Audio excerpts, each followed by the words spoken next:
Well, so గార్ గురించి మనం discuss చేస్తున్నాం. సో గార్ అనే కాన్సెప్ట్ మనకి ఎప్పుడు అప్లై అవుతుందని అబ్జర్వ్ చేస్తే there are different situation: tax planning, tax management, tax evasion, tax avoidance. 4 concepts ఉన్నాయి.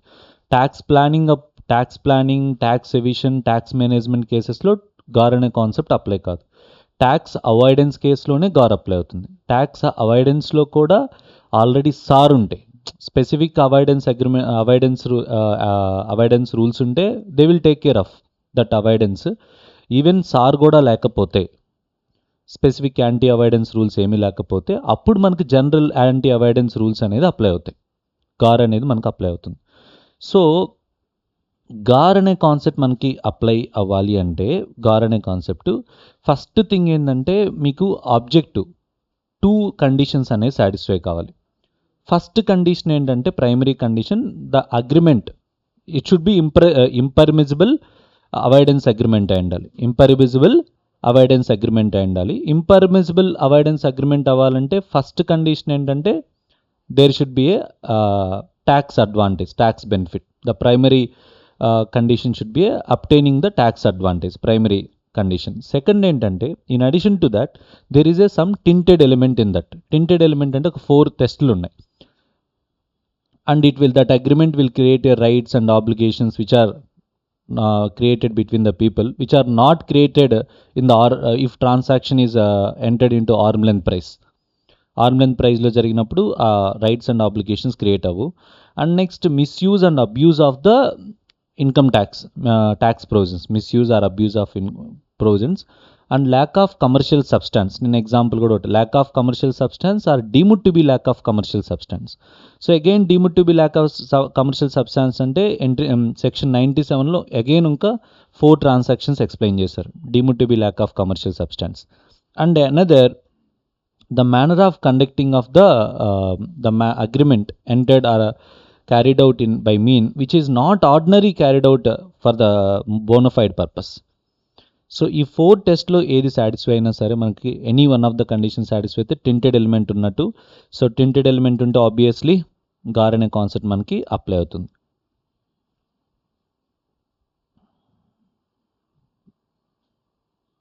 పేజ్ నెంబర్ నిమిషం 137. Okay, yes. సో ఆల్రెడీ మనం టెస్ట్ 1, టెస్ట్ 2 అయిపోయింది. టెస్ట్ 3 కూడా మనం డిస్కస్ చేసాం. కమర్షియల్ సబ్స్టాన్స్ గురించి కూడా మనం డిస్కస్ చేసాం. కమర్షియల్ సబ్స్టాన్స్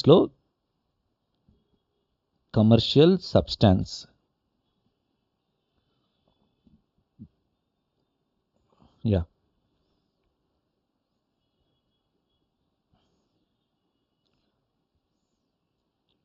ఓకే, కమర్షియల్ సబ్స్టాన్స్లో కూడా ఇంటర్ప్రిటేషన్ మనం డిస్కస్ చేసాం. నెక్స్ట్ మనం డిస్కస్ చేసే almost 4 events lack of commercial substance గురించే మనం డిస్కస్ చేస్తున్నాం.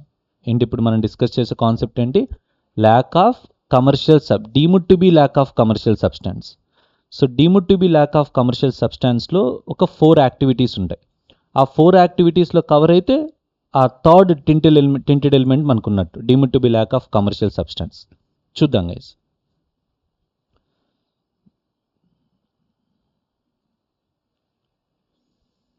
As regard the second limb, there are other factors provided under section 97 which has effect of deeming arrangement to be lacking a commercial substance. The presence of any of these following factors will be sufficient for the test to be satisfied. Number 1, where the substance effect of arrangement as a whole inconsistent with or different significantly from the form of its individual step or part. So దీన్ని మనం substance versus form అని చెప్పుకున్నాం. So the substantial effect of the arrangement as a whole or part inconsistent with the form. The substantial effect అనేది of the arrangement as a whole దేంతో ఇన్కన్సిస్టెంట్గా ఉంది? ఫామ్తో ఇన్కన్సిస్ట్గా ఉంది. So ఎప్పుడైతే ఎఫెక్ట్కి ఫామ్కి డిఫరెన్స్ వచ్చింది అనుకోండి, దెన్ అప్పుడు మనకి there is a lakh of commercial substance అని మనం ప్రూవ్ అవుతుంది. this codification of the substance versus form doctrine, this is a codification of substance versus form doctrine. It implies that where substance of the arrangement is different from what is intended to be shown by the form of the arrangement, then tax consequences of a particular arrangement should be based on the substance what took place. So మనకి substance and form ఉన్నప్పుడు అంటే substance versus ఫామ్కి మనకి conflict వస్తే ఏది prevail అవుద్ది మనకి? Substance. We will tax it according to the substance of the transaction. In other words, it reflects the inherent ability of the law to remove the corporate will and look beyond the form. So మనకి ఏ power ఉందంటే గార్ కింద we will remove the corporate will. So ఆ hide ఉంటుంది కదా, అది తీసేసి beyond ఆ పైన ఉన్న ఫామ్ని తీసేసి బ్యాక్గ్రౌండ్ ట్రాన్సాక్షన్ అనేది మనం చూస్తాం. Like lifting of corporate veil అని మనం స్టార్టింగ్ లైక్ లాలో చదువుకుంటూ ఉంటాం మనం. Okay, so in general company and shareholder are different, but there are exceptions. In that case we will reveal the corporate veil అన్నట్టు. బట్ ఫామ్లో కాకుండా మనం సబ్స్టాన్స్ ఆఫ్ ది ఎఫెక్ట్ అనేది చూస్తాం. Is it okay? So guys, అంటే ఈ మొత్తం డిస్కషన్లో మీరు అబ్జర్వ్ చేయాల్సిన పాయింట్ ఏంటి? So if there is a conflict between the substance and form, so we will give priority to the substance of the transaction rather than the form. Okay, so if there is a substantial effect and the form effect are both are difference, then there is a lack of commercial substance. So ఇప్పుడు చూద్దాం example చూడండి guys, so that you can understood more. ఎందుకు వాడు substance and form అనేది అంత highlight చేస్తున్న example identify అవుద్ది. A company firm a partnership firm, a company firm a partnership firm with one of directors and company hold 99% of share and director hold 1% of share in the partnership firm. Guys, there is a X Limited ఒక company ఉంది. So ఆ company ఏం చేశారు, ఇప్పుడు ఒక partnership ఫామ్ని form చేశారు. So ఈ పార్ట్నర్షిప్ ఫామ్లో 99% షేర్ కంపెనీ ఎవరికి ఉంది? 99% కంపెనీకి ఉంది. అండ్ ఒక 1% ఎవరికి ఉంది? డైరెక్టర్కి. Okay, next company invest 10 crores in the firm. Company ఏం చేశారు? పార్ట్నర్షిప్ ఫామ్లో 10 crores ఇన్వెస్ట్ చేశాడు. And firm further invest in the shares. ఈ ఫామ్ ఈ మనీ ఎక్కడ ఇన్వెస్ట్ చేశారు? స్టాక్ మార్కెట్లో ఇన్వెస్ట్ చేశారు, షేర్స్లో ఇన్వెస్ట్ చేశారు. ద ఫామ్ ఎర్న్, ఎప్పుడైతే ఫామ్ ఇన్వెస్ట్ చేశారో, and the firm earn long term capital gain under section 112A. ఫామ్కి ఏమొచ్చింది మనకు? Under section 112A capital gain వచ్చింది. సో 112A క్యాపిటల్ గెయిన్ ఎంత ఫామ్ ట్యాక్స్ పే చేయాలి? ఇంతకు 10% ఆర్ 12.5% పే చేయాలి కదా partnership firm. Yes or no? Okay, so ఇక్కడ మీరు అబ్జర్వ్ చేస్తే అది ఎందుకు సార్, వీడు కంపెనీ ఉంది, కంపెనీ డైరెక్ట్గా షేర్స్లో ఇన్వెస్ట్ చేయొచ్చు కదా. కంపెనీ డైరెక్ట్గా షేర్స్లో ఇన్వెస్ట్ చేయకుండా వీళ్ళు ఏం చేశారు, దీన్నే ఒక పర్సన్ని క్రియేట్ చేశారు, పార్ట్నర్షిప్ ఫామ్ని క్రియేట్ చేసి త్రూ పార్ట్నర్షిప్ ఫామ్ ద్వారా ఇన్వెస్ట్ చేస్తున్నారు. ఎందుకు త్రూ పార్ట్నర్షిప్ ఫామ్ ద్వారా ఇన్వెస్ట్ చేస్తున్నారు? లాజిక్ ఏంటంటే వాళ్ళు పార్ట్నర్షిప్ ఫామ్కి ప్రాఫిట్ వచ్చినా సరే జస్ట్ ఆ 12.5% పే చేస్తే చాలు కదా. ఏం పే చేయాల్సిన అవసరం లేదు, పార్ట్నర్షిప్ ఫామ్ మ్యాట్ పే చేయాల్సిన అవసరం లేదుగా. అదే ఈ లాంగ్ టర్మ్ క్యాపిటల్ గెయిన్ కంపెనీకి వచ్చుంటే ఏమైంది? కంపెనీ ఏం పే చేయాలి? మ్యాట్ పే చేయాలి కదా. 15% హెల్త్ అండ్ ఎడ్యుకేషన్స్ యాడ్ చేసి 15% మ్యాట్ పే చేయాలి కదా. సో దట్ ఇప్పుడు ఒక సపరేట్ పర్సన్ని మనం క్రియేట్ చేయడం వల్ల మనకేమైంది? మ్యాట్ని ఎస్కేప్ అవుతున్నాం కదా. అంతే, substance of the transaction firm చూస్తే పైన చూడడానికి ఫామ్ ఎలా ఉంది? పార్ట్నర్షిప్ ఫామ్ ఒక సపరేట్ పర్సన్ లాగా చూస్తున్నారు, వాళ్ళు ఇన్వెస్ట్ చేస్తున్నారు చూస్తున్నారు ఫామ్. కానీ సబ్స్టాన్స్ ఆఫ్ ది ట్రాన్సాక్షన్ మీరు అబ్జర్వ్ చేస్తే, అంటే ఆ పార్ట్నర్షిప్ ఫామ్ని తీసేస్తే ఎవరు డైరెక్ట్గా ఇన్వెస్ట్ చేసినట్టు? కంపెనీ ఇన్వెస్ట్ చేసినట్టే కదా. Yes or no? So in such cases GAAR would be applicable as a company has made investment through a partnership firm to avoid a MAT liability at a 15%. Matinee avoid చేయడానికి మాత్రమే వాళ్ళు ఇండైరెక్ట్గా partnership firm ద్వారా invest చేశారు. Understood? Yes. దీన్ని substance versus form అంటారు. దీన్ని accommodating party అని కూడా అంటారు. ఇంకో కాన్సెప్ట్ కూడా అకామిడేటింగ్ పార్టీ అంటారు. అంటే డైరెక్ట్గా కంపెనీ ఇన్వెస్ట్ చేయకుండా మిడిల్లో ఒక అకామిడేటింగ్ పార్టీని క్రియేట్ చేస్తారు. దీన్ని ఎగ్జాంపుల్ ఇక్కడ అకామిడేటింగ్ పార్టీ ఉంది, బికాజ్ ఆఫ్ ఇది ఓన్లీ అకామిడేటింగ్ పార్టీ కాబట్టి ఇది ల్యాక్ ఆఫ్ కమర్షియల్ సబ్స్టాన్స్ అని మన ఆ యాంగిల్లో కూడా చెప్పచ్చు.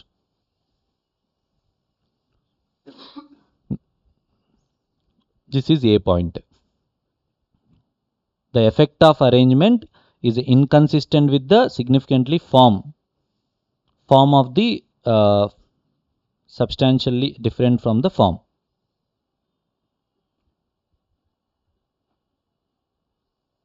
Next, when arrangement involve any of these steps, arrangement lo ippudu cheppina ఏయన్నా పాయింట్స్ ఉంటే then that is also treated as what?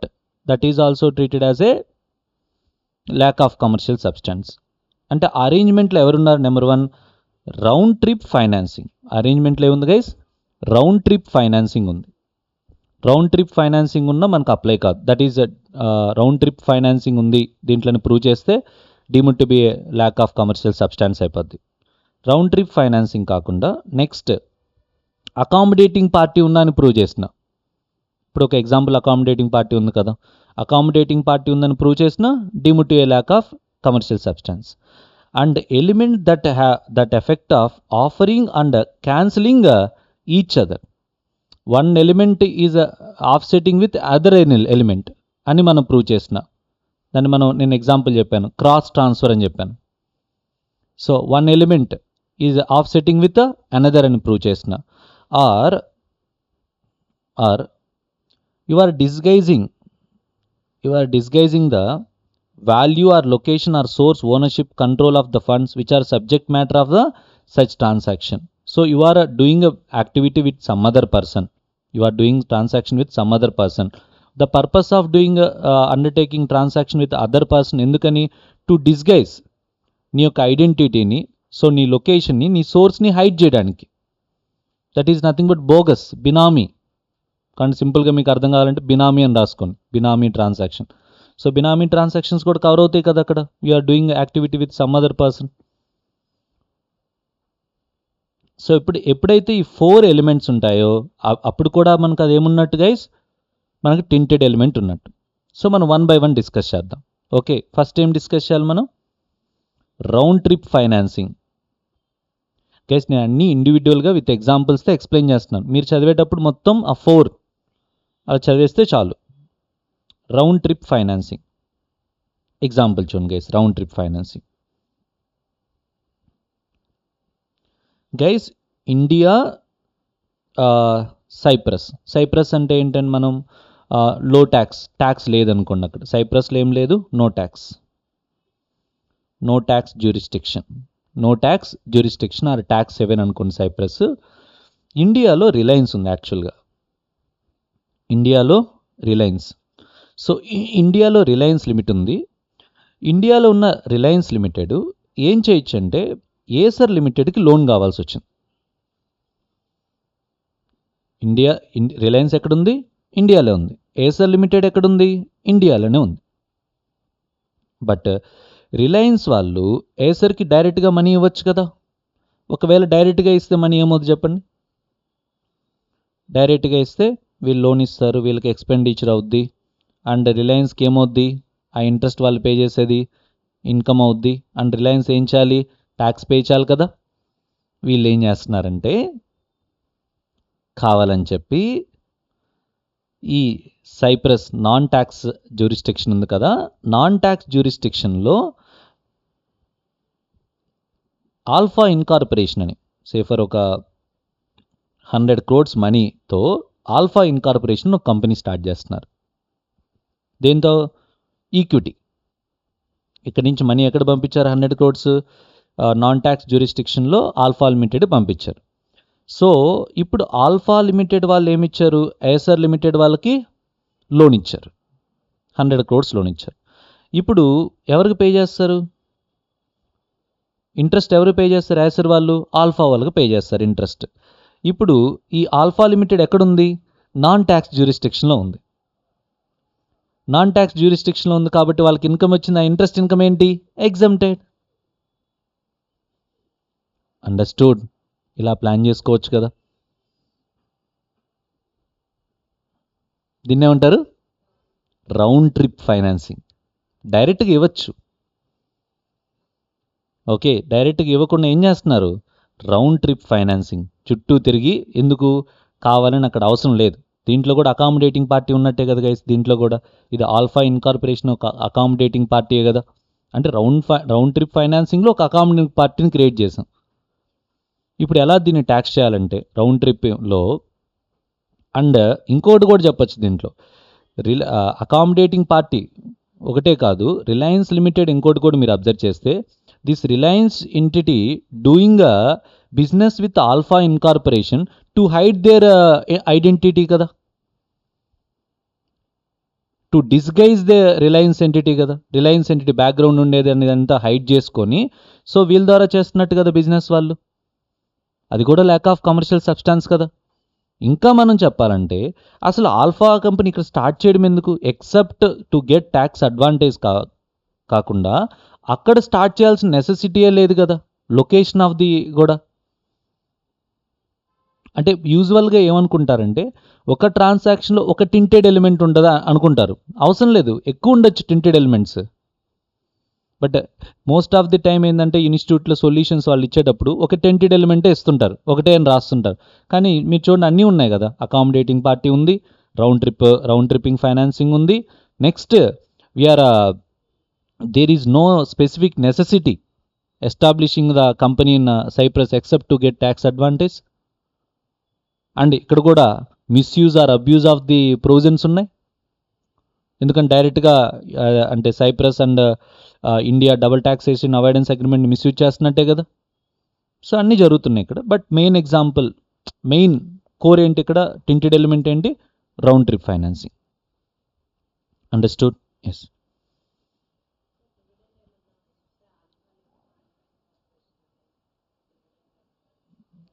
Dividend, దానికి కూడా డివిడెండ్ ఇస్తే ఏంటి అంటే ట్యాక్సిబుల్ అవ్వచ్చు.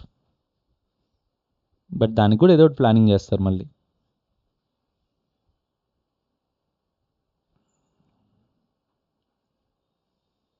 ఇక్కడ చూడండి, Reliance limited an Indian company incorporate subsidiary company Alpha Incorporation in Cyprus, no tax jurisdiction, with the equity of 100 millions.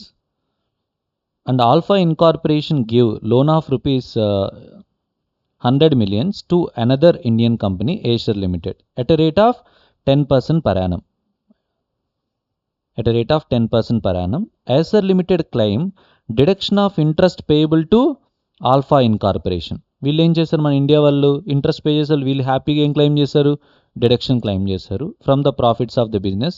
And there is no other activity in alpha incorporation. Can GAAR be invoked in such cases? Yes. The arrangement appears to avoid the payment of tax on interest income by Reliance industry in case of loan is directly provided by Reliance limited to Acer limited. In case the arrangement invoke round tripping of funds, even though funds emerging from Reliance Limited are not tracked back to the Reliance Limited. యాక్చువల్గా round trip financing అంటే ఏముంటుందంటే ఏదైతే money మనం send చేసామో అది మళ్ళీ return రావాలి జనరల్గా. బట్ ఈవెన్ దో రిటర్న్ రాకపోయినా సరే దాన్ని రౌండ్ ట్రిప్ ఫైనాన్సింగ్ అంటారు. అంటే ఇప్పుడు రిలయన్స్ వాళ్ళు 100 crores పంపించారు కదా, మళ్ళీ అవి రిటర్న్ రాకపోయినా రౌండ్ ట్రిప్ ఫైనాన్సింగ్ అంటారు. ఆరిజినేటెడ్ అని రాసుకోండి.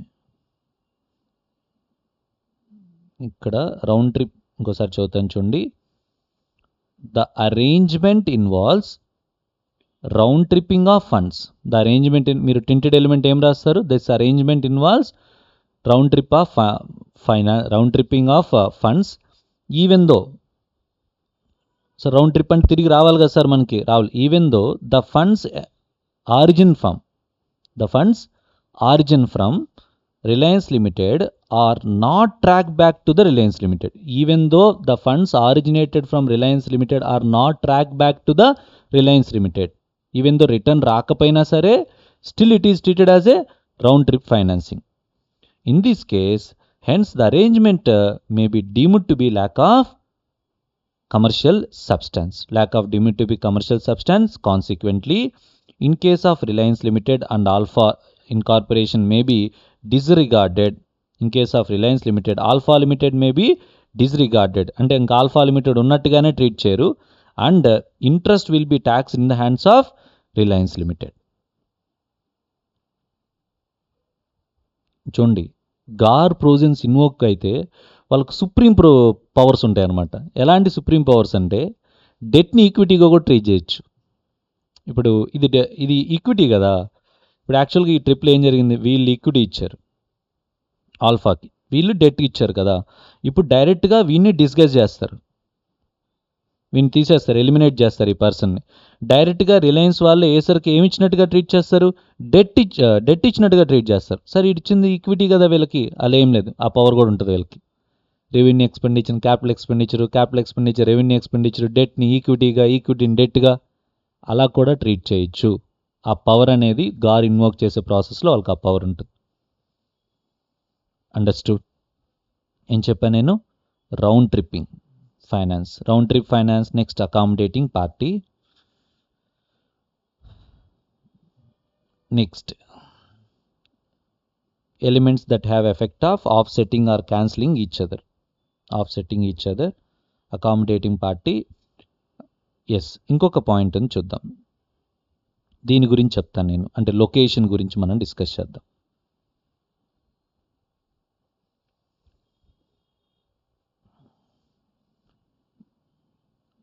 A factor is intended to cover situation where transaction is undertaken by person through other.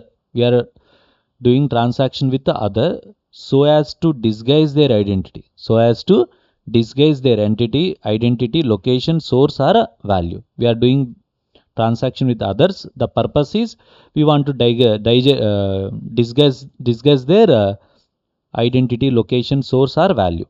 Guys, చూడండి ఎగ్జాంపుల్ చూద్దాం.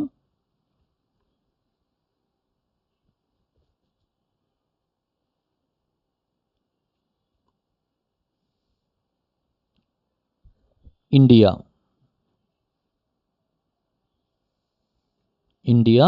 దుబాయ్.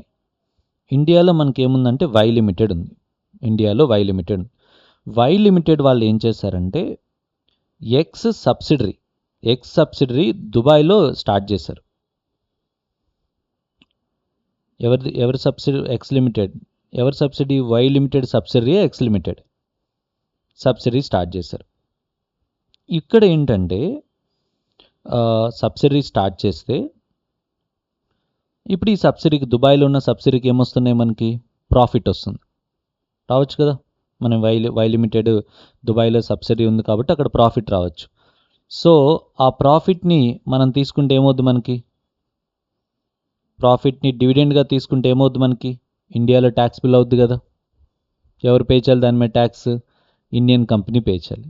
లేదు, డివిడెండ్గా కాకుండా ఈ సబ్సిడీ అనేది క్లోజ్లీ హెల్డ్ కంపెనీ అయితే, వీడే వై అనేవాడే షేర్ హోల్డర్ కాబట్టి ఇది క్లోజ్లీ హెల్డ్ కంపెనీ అనుకుంటే, వీడి దగ్గర నుంచి డైరెక్ట్గా ఈ సబ్సిడీ దగ్గర నుంచి వై లోన్ తీసుకున్నా ఏమవుద్ది, డీమ్డ్ డివిడెండ్ అవుద్దిగా. ఆ సబ్సిడీ కంపెనీ డివిడెండ్ తీసుకున్నా డివిడెండ్ అవుద్ది, లోన్ తీసుకున్నా డీమ్డ్ డివిడెండ్ అవుద్ది. మన వై లిమిటెడ్ ఏం చేయాలి, దాని మీద ట్యాక్స్ పే చేయాలి. అప్పుడు ఏం చేస్తామంటే మనం ఆ సబ్సిడీకి ఇండికేషన్ ఇచ్చాం. మీరు ఏం చేస్తారంటే ఈ 100 crores మనీ మీరు ఏం చేస్తారంటే దుబాయ్లో ఒక బ్యాంక్ ఉంది, డిఆర్హెచ్ అని ఒక బ్యాంక్ ఉంది. ఆ బ్యాంక్లో మీరు డిపాజిట్ చేయండి. డిపాజిట్ చేయండి. బ్యాంక్లో డిపాజిట్ చేస్తే వాళ్ళు ఏం చేస్తారంటే నాకు లోన్ ఇస్తారు.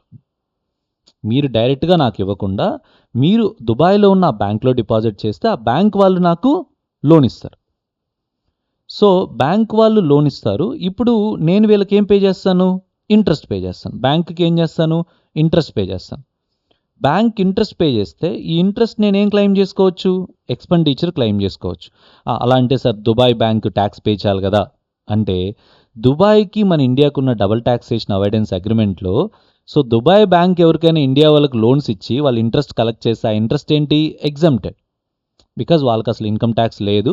బట్ మనం కూడా మనకు ఫండ్స్ కావాలి కాబట్టి మనం ఆ డబుల్ ట్యాక్సేషన్ అవాయిడెన్స్ అగ్రిమెంట్లో సో దుబాయ్ అండ్ ఇండియాకి సంబంధించిన డబుల్ ట్యాక్సేషన్ అవాయిడెన్స్ అగ్రిమెంట్లో దుబాయ్ బ్యాంక్ వాళ్ళు ఇండియాలో వాళ్ళకి లోన్స్ ఇస్తే ఏంటి, interest exempted.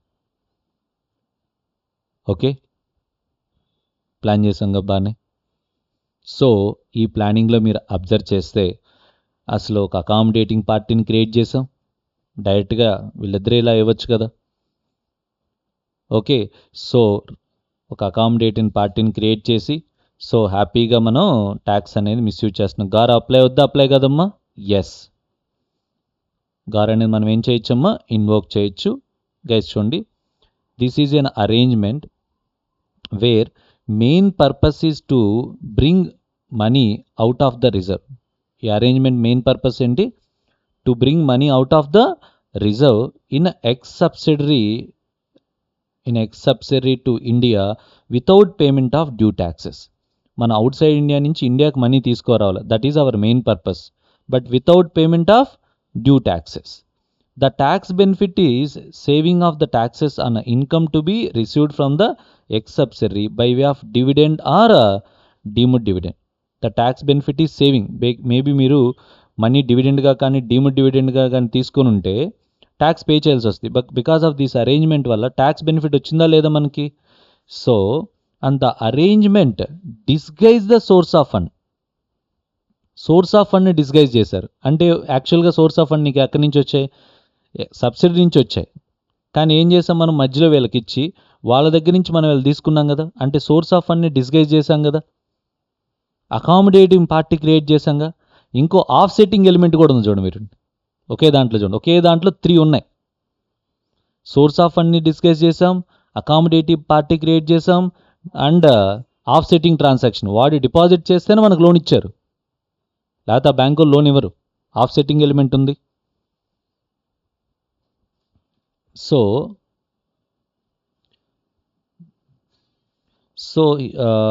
the arrangement disguise the source of fund by routing it through Dubai DRH. Dubai DRH may also be treated as a accommodating party. Dubai DRH is treated as accommodating party. Hence, arrangement shall be deemed to be a lack of commercial substance. ఇక్కడ 2 జరిగాయి, accommodating party ఉంది and ఇంకొక tainted element ఏముందంటే మనకి disguise the source of funds.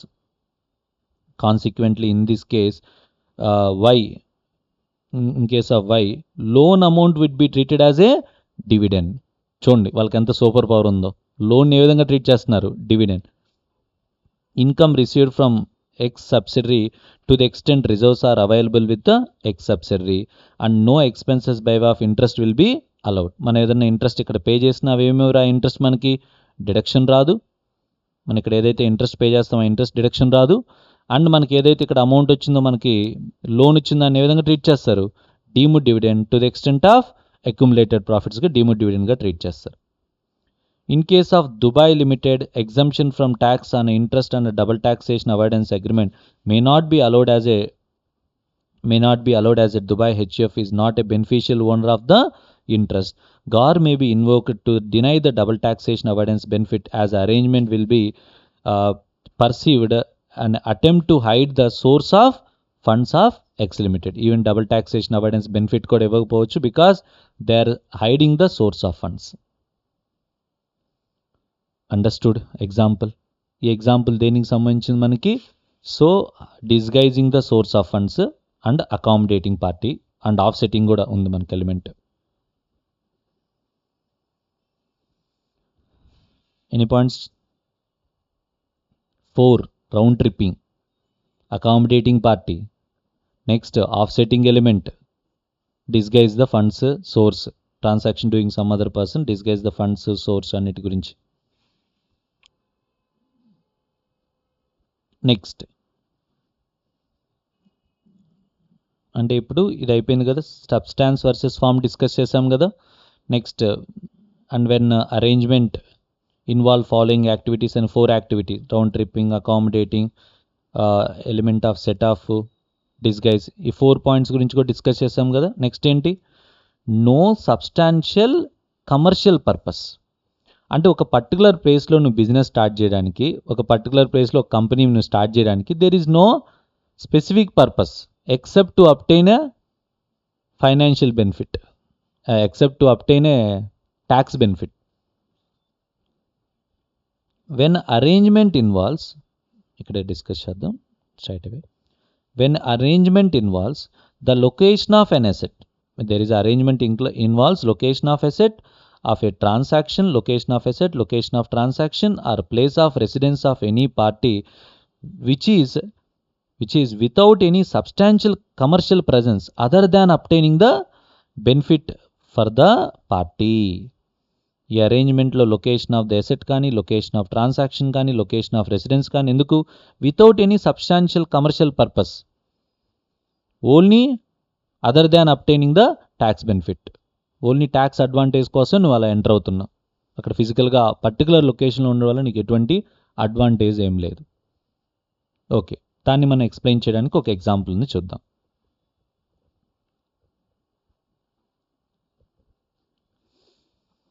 Beta Incorporation is incorporated in Mauritius as a wholly owned subsidiary company of Gamma, a resident of German company. కేర్ఫుల్గా చూడండి. Gamma, ఎవరి gamma? German company. ఈ German company ఒక wholly owned subsidy company start చేసింది. ఎక్కడ start చేసింది? Mauritius.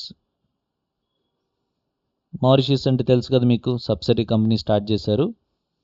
100% subsidy company start చేశారు. ఈ జర్మన్ కంపెనీ గామా లిమిటెడ్ అనేవాళ్ళు మారిషియస్లో హోల్లీ ఓన్డ్ కంపెనీ. పేరు కూడా ఏంటది? బీటా లిమిటెడ్ స్టార్ట్ చేశారు. ఓకేనా? స్టార్ట్ చేసిన తర్వాత and India and Mauritius double taxation avoidance agreement provide for non taxation of the capital gain in India and Mauritius charge no capital gain tax in its domestic law. Guys ఇక్కడ చూడండి,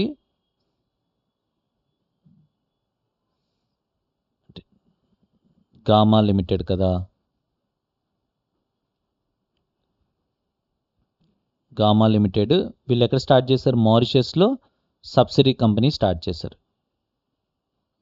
మారిషియస్లో subsidy company. ఈ Mauritius ఇప్పుడు యాక్చువల్గా India మారిషియస్లో ఉన్న agreement ఏంటంటే, number 1, వీళ్ళిద్దరు మారిషియస్కి ఇండియాకు ఉన్న double taxation avoidance agreement. Indian company profit on sale of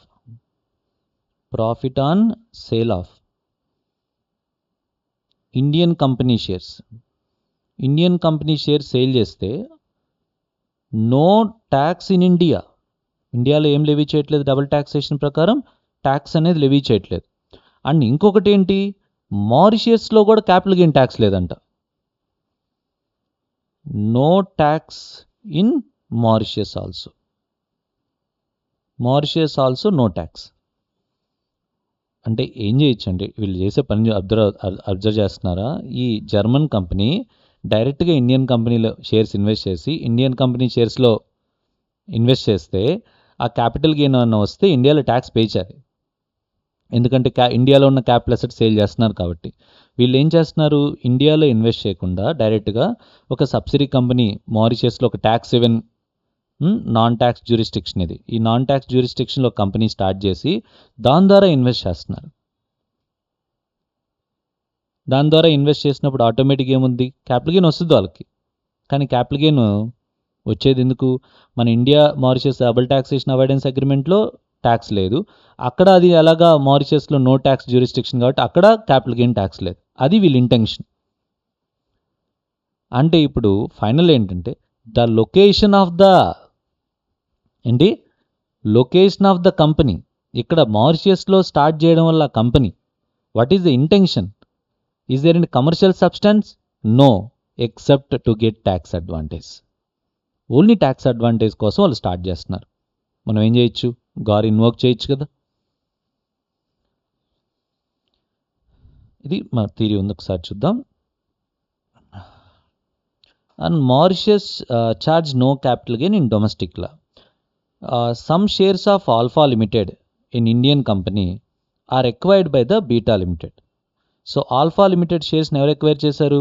beta Limited. ఎక్కడుంది బీటా లిమిటెడ్? మారిషియస్లో ఉంది. సో వీళ్ళు ఇక్కడ ఇన్వెస్ట్ చేసిన దేంట్లో? ఇండియా కంపెనీ అంటే ఏంటమ్మా? ఆల్ఫా. ఈ Beta limited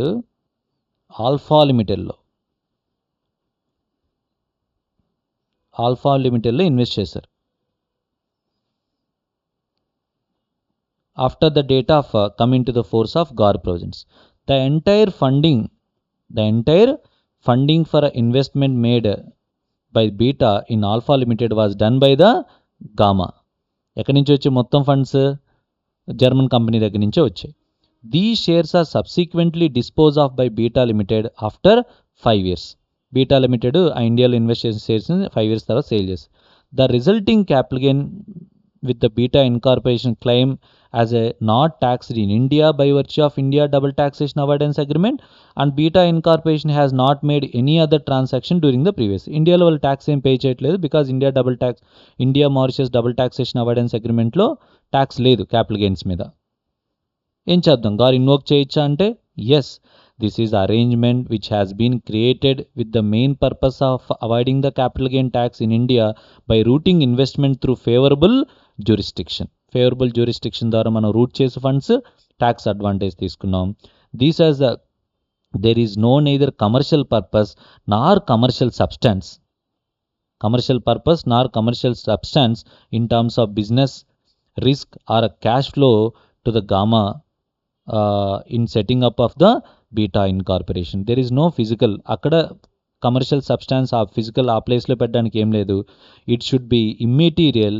hence whether Beta incorporation has a office, employees etcetera in Mauritius, name కోర్కలా కొంతమంది 4 ఎంప్లాయీస్ని పెట్టి షో ఆఫ్ చేసినా సరే ఇది ఇమ్మెటీరియల్.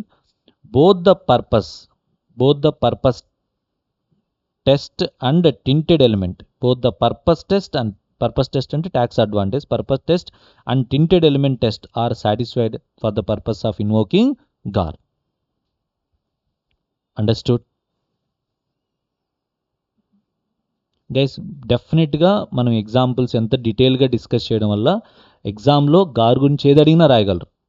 మేబీ ఫుల్ మార్క్స్ వస్తాయా లేదనేది మీ టాలెంట్. అది మీరు ఎంత బాగా నేను ఏదైతే పేజ్లో ఉన్న ప్రొవిజన్స్ని గుర్తుపెట్టుకొని దానికి అప్లికబుల్ టింటెడ్ ఎలిమెంట్ ఆ 2 కండిషన్స్ రాయగలిగితే ఫైన్. నెక్స్ట్ డి పాయింట్ చూడండి. When arrangement does not have a significant effect of business risk, on the business risk or net cash flows of any party to the arrangement, apart from any effect attributable to tax benefit that would be obtained. So you are entering into the arrangement. Because of that arrangement, the business risks and business cash flows are not affected. You are getting only tax advantage without affecting the business risk cash flows ఏమీ effect అవ్వకుండా నీకు ట్యాక్స్ అడ్వాంటేజ్ ఏమన్నా వస్తుంది అనుకోండి, that is also deemed to be commercial substance, lack of commercial substance కింద consider చేస్తారు. బై దిస్ ఏం కంప్లీట్ అయింది? థర్డ్ టెస్ట్లో మనం deemed to be lack of commercial substance అని మనం 97 కింద ఒక 4 ఎలిమెంట్స్లో ఇది 4th element, D element. Guys point చూద్దాం.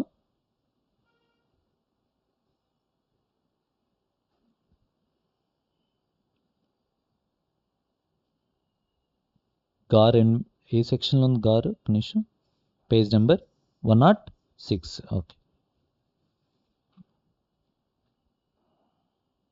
థింక్ ఒక మంచి problem ఉందనుకుంటా.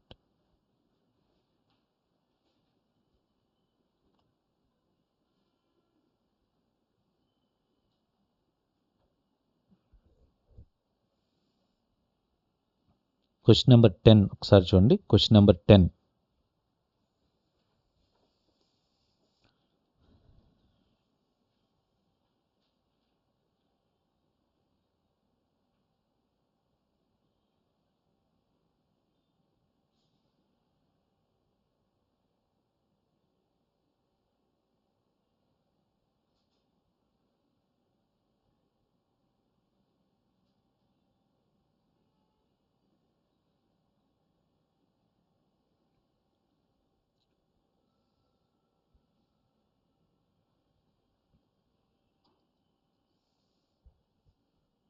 Next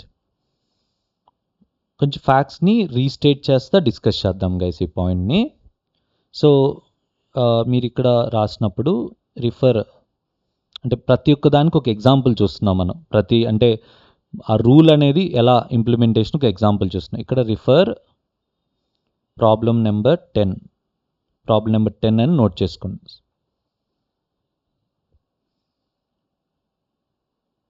So there is no change in a significant risks and cash flows, but they are getting tax advantage.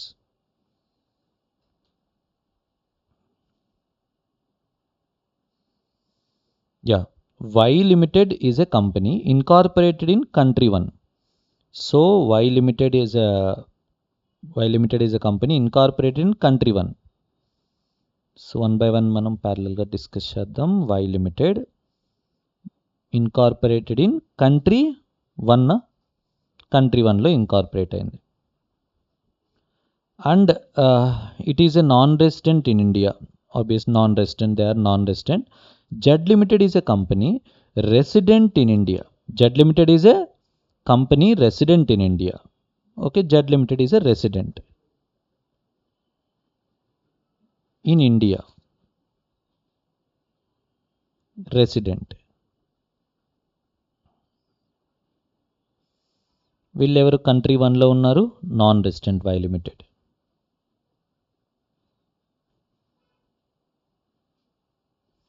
Next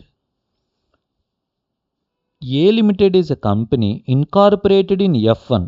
A Limited is a company incorporated in F1.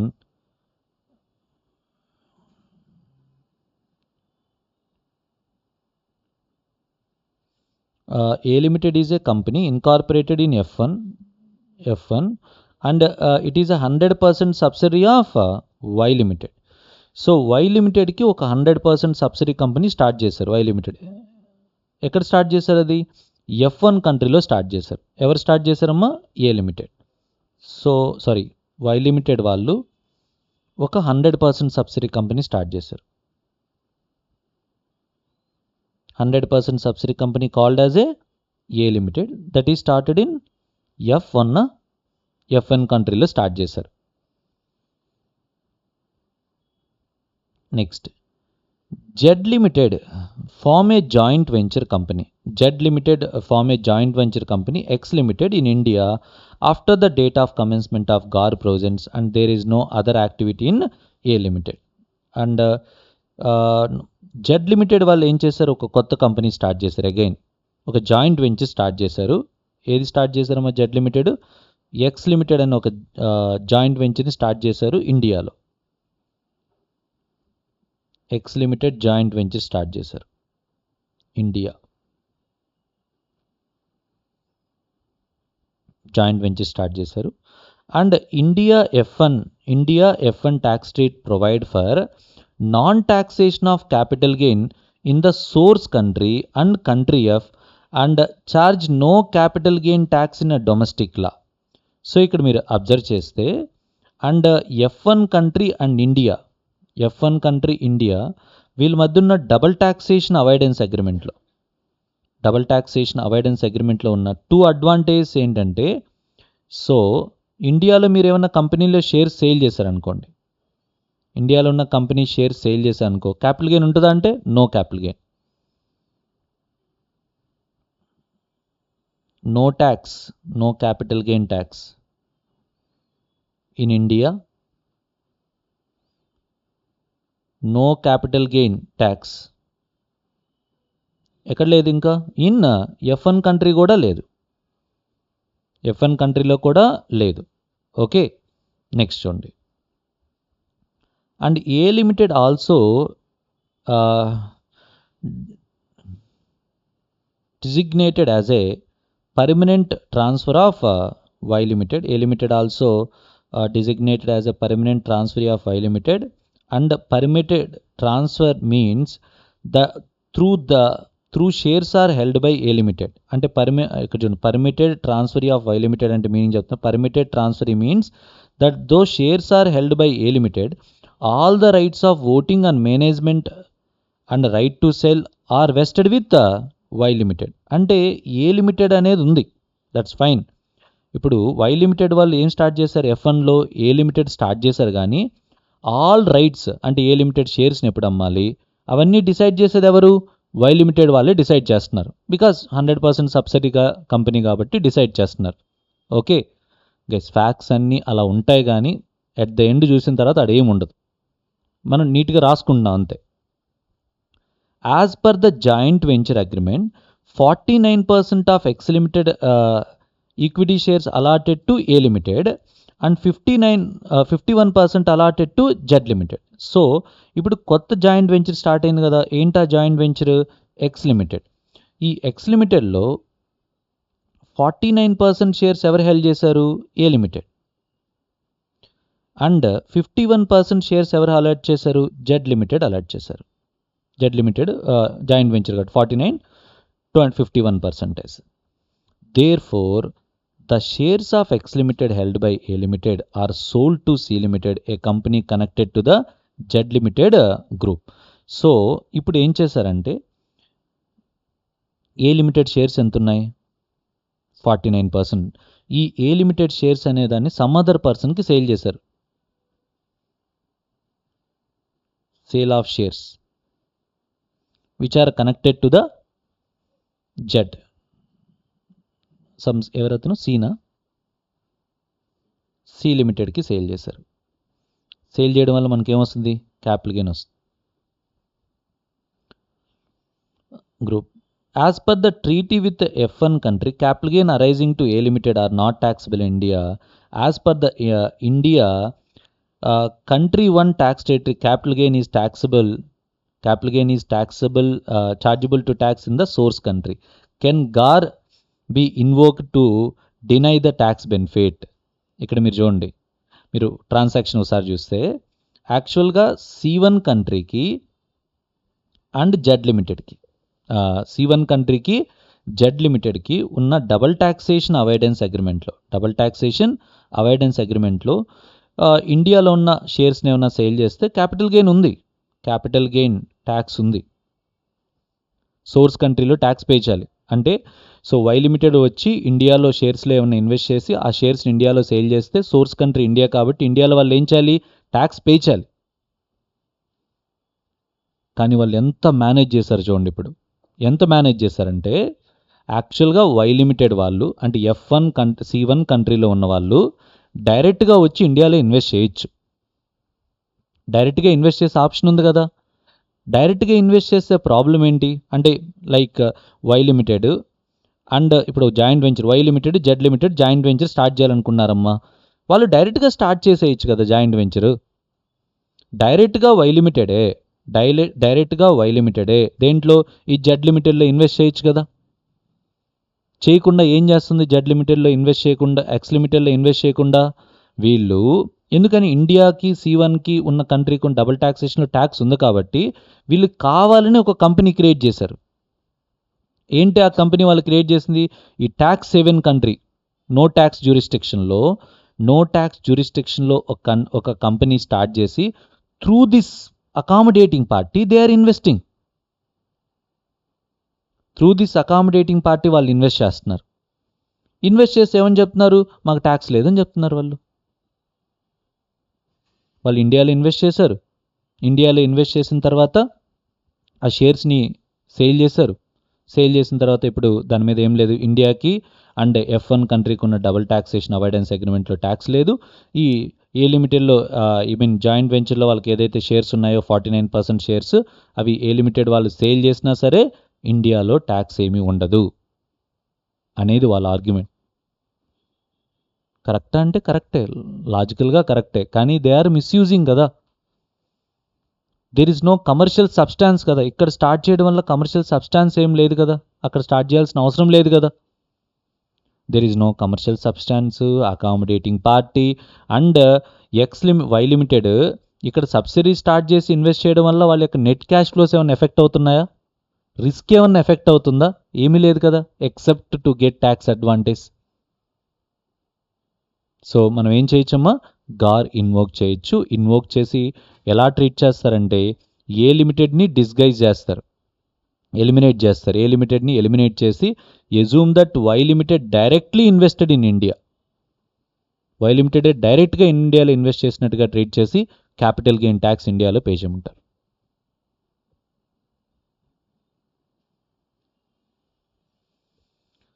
చూడండి, the arrangement routing investments through country F.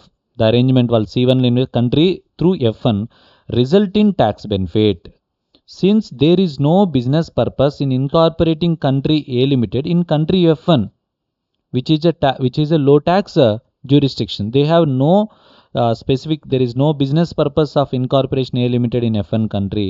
It can be said that main purpose of arrangement to obtain a tax benefit. So obviously వాళ్ళు tax advantage కోసం వాళ్ళు ఈ arrangement enter అయ్యారు. One of the condition satisfied. The alternative course available in this case is a directly invest X Limited. వాళ్ళు డైరెక్ట్గా ఎక్కడ invest చేయొచ్చు? X Limited or X Limited and joint venture by Y Limited. ఎక్స్ లిమిటెడ్లో అయినా invest చేయొచ్చు, or X Limited joint venture by Y limited డైరెక్ట్గా invest చేయొచ్చు. The tax benefit would be difference in a tax liability between the two available courses. అంటే F1లో start చేసి invest చేయడం వల్ల, డైరెక్ట్గా ఇన్వెస్ట్ చేయడం వల్ల ట్యాక్స్ లయబిలిటీస్ అనేది డిఫరెన్స్ ఉన్నాయి. అందుకనే ట్యాక్స్ అడ్వాంటేజ్ కోసమే వాళ్ళు అక్కడ కంపెనీ స్టార్ట్ చేశారు. Then next question is does the arrangement has a tinted element? Is it evident that there is no commercial substance in incorporating A limited as it does not have any effect on the business risk of Y limited? There is no commercial substance of incorporating in A limited and does not have a effect of any business risk of Y limited or cash flows of Y limited. It does not have any effect on cash flows or risk of the Y limited as a twin condition of main purpose of being a tax benefit and existence of tinted element are satisfied and GAR may be invoked. Rendu satisfy GAR invoke cheychu. Additionally, all the rights of shareholders of X limited are being exercised by Y limited instead of A limited. It's again show that A limited lack a commercial substance and hence possible to invoke GAR in this case. Understood?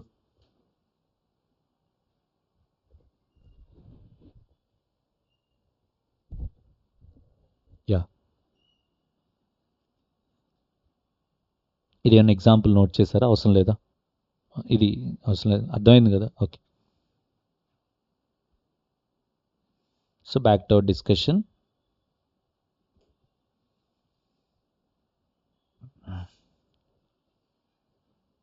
Next tinted element 3 complete చేసాం మనం. Next 4 is a general point, guys. The arrangement is entered into or carried out by a mean or in a manner which is not ordinarily employed for a bona fide purpose. So you are entering into that agreement or carried out by mean or in such a manner which is not ordinarily employed for the bona fide purpose. Analysis. This test deals with the manner in which arrangement is entered into or carried out. For example, if arrangement could have been carried out in a simple or direct way and the parties adopted different route, they can do in a simple way. ఇప్పుడు మనం చెప్పిన ఎగ్జాంపుల్లో కూడా simple వేగా వాళ్ళు డైరెక్ట్గా invest చేయొచ్చు కదా, కానీ వాళ్ళు అలా చేయలేదు కదా. If arrangement could be carried out in simple and direct way and the parties adopted different route, the same may be fall under the ambit of this test.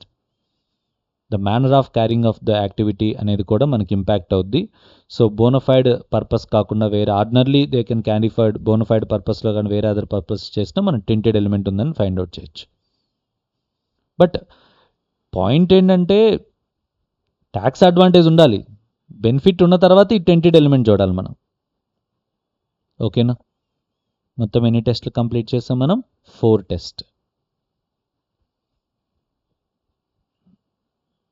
ఇంకా ఇది రిమైనింగ్ సెక్షన్ 98 అసెస్మెంట్ ప్రొసీజర్స్ అనేది ఇది optional.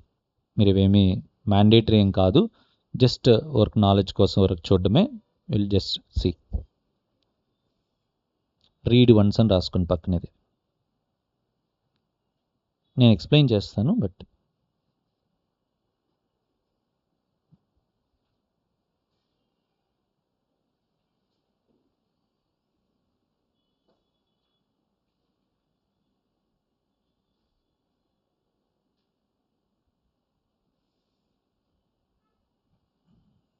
ఇక్కడ note రాయండి. AP means approving panel. Approving panel అని రాయండి. Approving panel. AP means approving panel.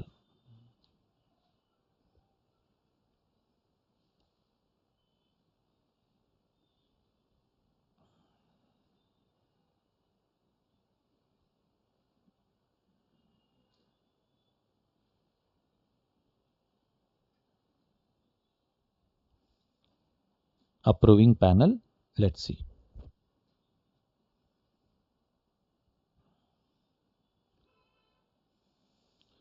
So consequence of impermissible avoidance agreement అవడం వల్ల ఏంటి కాన్సిక్వెన్సెస్? 96 చూసాం, నెక్స్ట్ 97 ఏంటి ఏమైంది?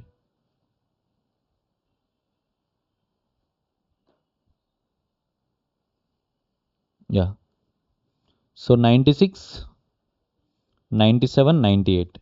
సో కాన్సిక్వెన్సెస్ ఏంటి సార్ అంటే, వన్స్ అది ఇంపర్మిసిబుల్ అరేంజ్మెంట్ అయితే, ఇంపర్మిసిబుల్ అవాయిడెన్స్ అగ్రిమెంట్ అయితే, అరేంజ్మెంట్ అయితే, సో సుప్రీం పవర్స్ ఉంటాయని చెప్పాను, అవేంటి చూద్దాం ఒకసారి. If arrangement is declared to be impermissible avoidance agreement, then consequences in relation to tax of arrangement including denial of the tax benefit.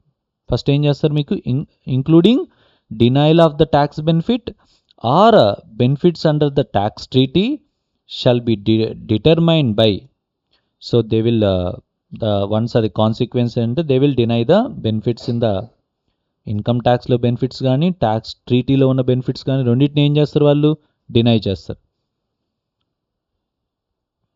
Shall be determine, the tax benefit shall determine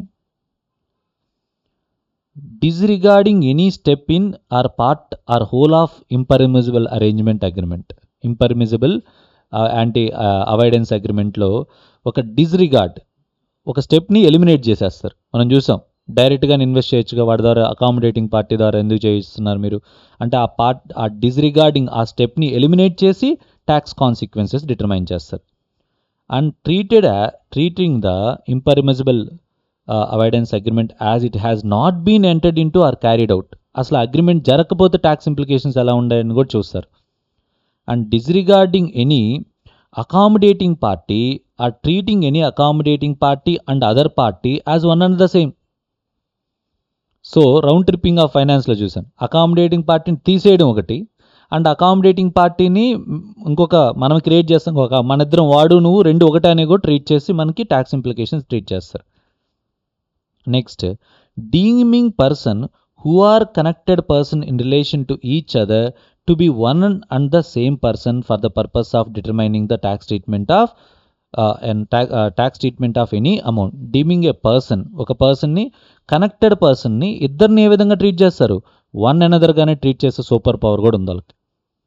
వేరే other పర్సన్ని నిన్ను కూడా ఏ విధంగా treat చేస్తారు, one అనదర్గానే treat చేసే power ఉంది. And reallocating among the parties to the arrangement. Reallocating ఏంటి, రీఅలోకేటింగ్ అమాంగ్ ద పార్టీస్ అంటే మేబీ వాళ్ళు accrual concept, receipt concept, capital expenditure, revenue nature, any expenditure, deduction, relief, rebate, ఇవన్నీ ఏం చేయొచ్చు వాళ్ళు, రీఅలోకేట్ చేయొచ్చు. అంటే అక్రూవల్ బదులు రిసిప్ట్, రిసిప్ట్ బదులు అక్రూవల్, క్యాపిటల్ ఎక్స్పెండిచర్ బదులు రెవెన్యూ, రెవెన్యూ బదులు క్యాపిటల్, అండ్ ఒకరికి వచ్చే డిడక్షన్ ఇంకొకరికి ఇవ్వడం, ఒకరికి వచ్చే రిలీఫ్ ఇంకొకరు, రీఅలోకేటింగ్ అన్నీ వాళ్ళు చేయగలరు. They have that power. And treating the place of residence of a party to the arrangement, treating the place of residence of any party to the arrangement or sites of a asset and a location of the asset or transaction at a place other than the place of residence or location of the asset, location of the transaction as provided under the agreement. అంటే వీళ్ళకి ఏ power ఉంది, treated as ఏ, మీరు అరేంజ్మెంట్లో ఒక location of చెప్తారు కదా, asset ఒక లొకేషన్లో జరిగింది, ట్రాన్సాక్షన్ ఒక లొకేషన్లో జరిగింది, రెసిడెన్స్ ఒక లొకేషన్ ఉందని చెప్తారు కదా, వాటన్నిటిని ట్రీట్ చేస్తారు. వాటన్నిటిని ఏం చేస్తారు, డిస్రిగార్డ్ చేసి they are treated as a some other place as your place of location of the asset, place of location of the residence and location of అరేంజ్మెంట్గా ట్రీట్ చేసే పవర్ ఉంది. అంటే మనం వన్ ఆఫ్ ది టింటెడ్ ఎలిమెంట్లో చూసాం కదా, we are doing business with some other person to hide our resources అంటారు. And ఒక ప్లేస్లో మనం బిజినెస్ స్టార్ట్ చేయడానికి there is no commercial substance లేదు, అలాంటప్పుడు ఆ లొకేషన్లో కాకుండా వేరే అదర్ లొకేషన్లో బిజినెస్ చేసినట్టుగా ట్రీట్ చేస్తారు. considering and looking through any arrangement by disregarding any corporate structure. Corporate స్ట్రక్చర్ను కూడా డిస్రిగార్డ్ చేయొచ్చు. మనం సబ్స్టాన్స్ వర్సెస్ ఫామ్లో మనం చూసాం, డిస్రిగార్డ్ చేస్తారు. పార్ట్నర్షిప్ ఫామ్ తీసేసి డైరెక్ట్గా కంపెనీయే ఇన్వెస్ట్ చేసినట్టుగా ట్రీట్ చేస్తున్నారు. They are disregarding the partnership firm. For the purpose of subsection 1, any equity may be treated as a debt or vice versa. Any accrual or receipt or capital nature may be treated as a revenue nature or vice versa. Any expenditure, deduction, relief or rebate may be recharacterized. అంటే రీక్యారెక్టరైజ్ అంటే deduction maybe ఇన్కమ్గా కూడా రీక్యారెక్టరైజ్ చేసే power కూడా వాళ్ళకు ఉంది. ఓకేనా? So ఇవన్నీ మీరేం బైహార్ట్ చేయొద్దు, చదవండి ఓర్కల్. బికాస్ సో దట్ మనకి వాళ్ళకున్న సుప్రీం పవర్స్ మనకు అర్థమవుతాయి. మనం అక్కడ చదువుకుంటాం కదా, ఏమంటాం, గాడ్ ఇన్వోక్ చేయాలని మాత్రమే చదువుకుంటాం. బట్ వీళ్ళకి పవర్స్ ఉన్నాయని కూడా తెలియాలి కదా. మనం డెట్ని ఈక్విటీగా ట్రీట్ చేయొచ్చు, ఒక పర్సన్ అకామిడేటింగ్ పార్టీని డిస్రిగార్డింగ్ చేసి both the persons is one అండ్గా ట్రీట్ చేసి డీమింగ్ ఫ్రిక్షన్ ఉంది, రీక్యారెక్టరైజ్ చేయొచ్చు. లైక్ లోన్ని డెట్గాను, డెట్ని లోన్గా, ఈక్విటీని లోన్గా, లోన్ని డెట్గా రీక్యారెక్టర్ చేసే పవర్ ఉంది వాళ్ళకి. ఓకే, ఇవన్నీ మనకు ఒక ఐడియా వస్తుంది గైస్. ఈవెన్ లొకేషన్ కూడా వాళ్ళు చేంజ్ చేసే పవర్ ఉంది. Assessment procedure for GAAR invocation. GAAR invocation అయినప్పుడు, గార్ ఇన్వోక్ అయినప్పుడు మనకి అసెస్మెంట్ ప్రొసీజర్స్ ఎలా ఉంటాయని. ఫస్ట్ ఇక్కడ ఏదో సంథింగ్ ఈజ్ రాంగ్ అని ఎవరు ఐడెంటిఫై చేస్తారు? అసెసింగ్ ఆఫీసర్ ఐడెంటిఫై చేస్తారు. So assessing officer make reference to the principal commissioner or commissioner at any stage of assessment or reassessment proceedings on the basis of material evidence available to declare an arrangement as a impermissible avoidance agreement and determine its consequences. So ఎప్పుడైతే assessing ఆఫీసర్కి doubt వస్తుందో he just make a reference to the కమిషనర్కి reference ఇచ్చి, and during the pendency of the ప్రొసీడింగ్స్లోనే whatever information they have, assessing ఆఫీసర్కి ఉన్న information అంతా కమిషనర్కి ఫార్వర్డ్ చేస్తారు.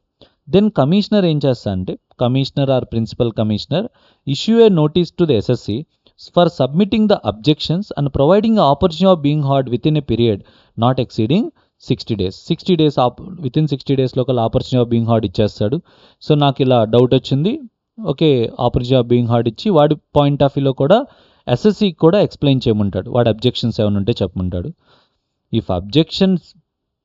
If SSC does not furnish objections to the notice within the prescribed period, objections ఏమి ఇవ్వకపోతే ఏమనుకుంటారు, ఆటోమేటిక్గా commissioner or principal commissioner to issue such directions as deemed to fit for declare the arrangement to be ఇంపర్మిసిబుల్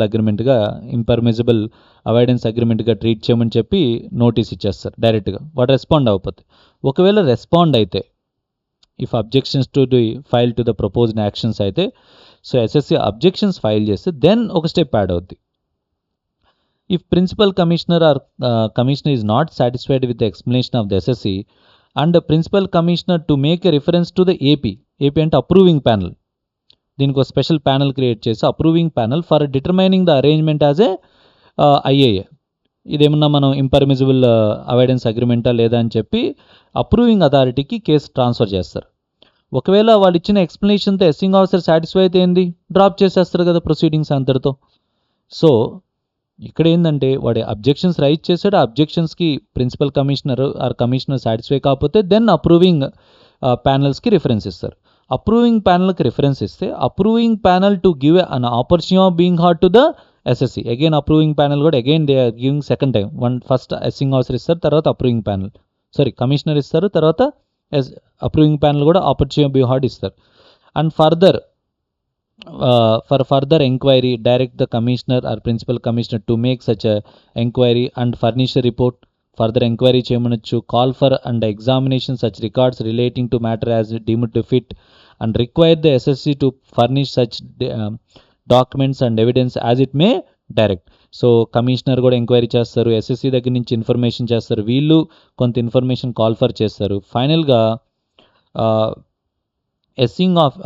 approving panel to issue a directions for declaration as a impermissible and avoidance agreement and specifying the previous in respect of which so declare within 6 months from the end of the month of receipt of the reference. వాళ్ళకి reference వచ్చిన within 6 months లో కల్లా ఇస్తారు.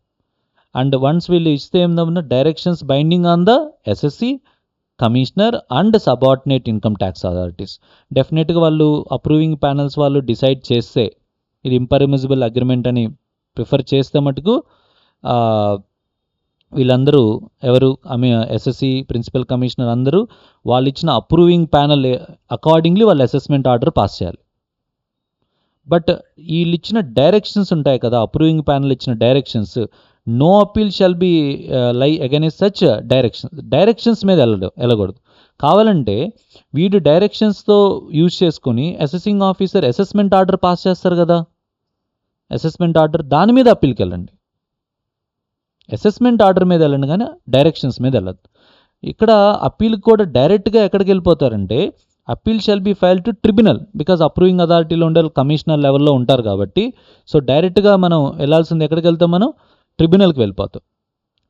Appeal shall lies to against the order of assessing officer passed under section 143, 144, 147, 154 ఏదైతే assessment order pass చేస్తాడో, అంటే యాక్చువల్గా ఇది లేదు వదిలేండి, అంటే ఇది ఓల్డ్ సెర్చ్ అసెస్మెంట్ అప్పుడు. సో ఏదైతే 143, 144, 147 కింద ఏదైతే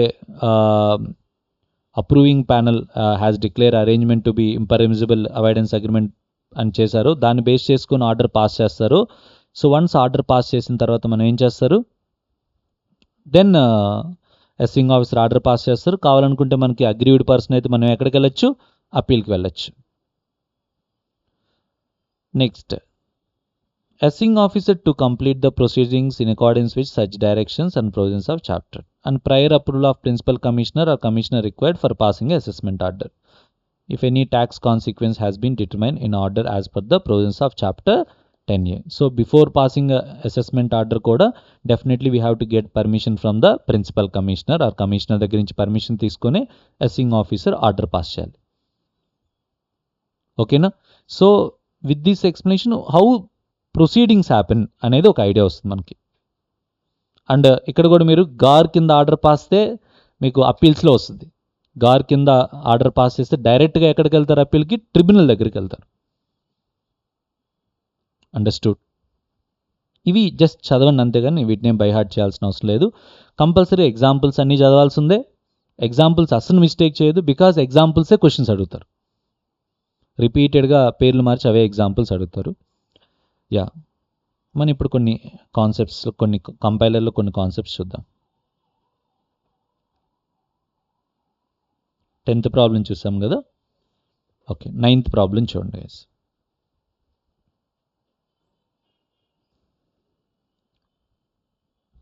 నెక్స్ట్, ఇండిగో ఇన్కార్పొరేటెడ్